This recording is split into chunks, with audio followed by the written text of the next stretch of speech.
beautiful people. This is part 2. In part 1, it did cut off on example number 7, so we are picking up mid-example. Watch part 1 if you want to see the beginning of example 7.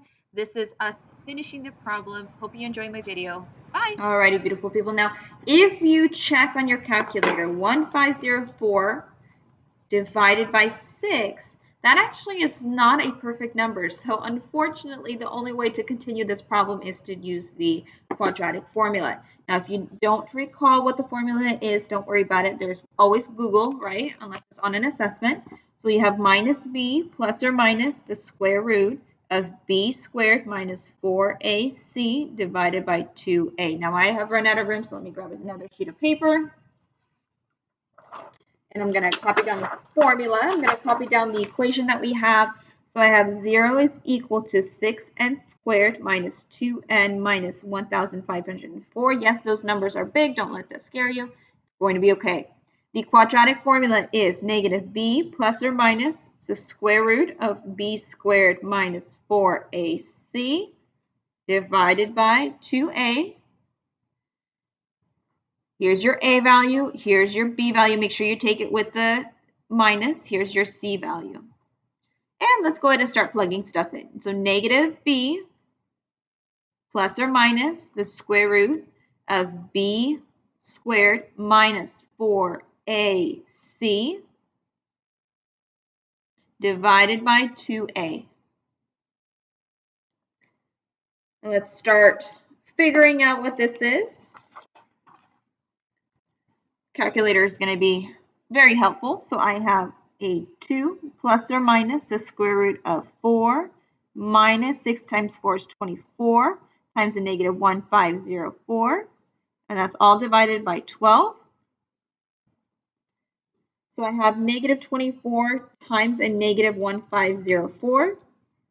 That is a positive 36,096. I'm going to add 4 to that.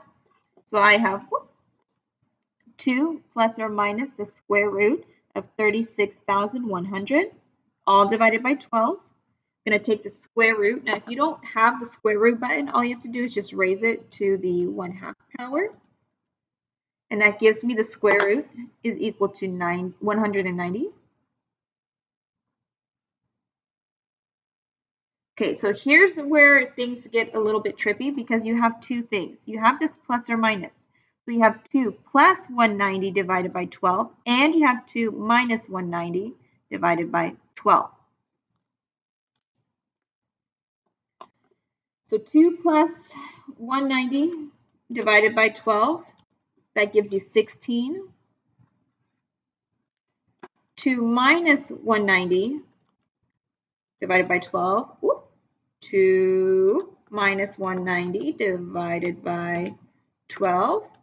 That gives you a negative, let's convert that to a fraction, a negative 15 over, I'm just kidding, that's 15 2/3. Now here's the thing, you guys, we're looking at the actual number of terms. So you cannot add a term in the negative 15th 2/3 position. That position doesn't exist. The terms, the whole numbers are the numbers that count. So for example, the first term is in the first position, second position, third position. So like a 15 2/3 position doesn't exist. So this is a no-go. So our answer is 16. So the number of terms that we are adding up to get our original number is 16. All right, beautiful people, that wraps up this video. Hopefully it's not too long. If it is, I apologize. Thank you so much for watching, and I will see you in the next one. Bye.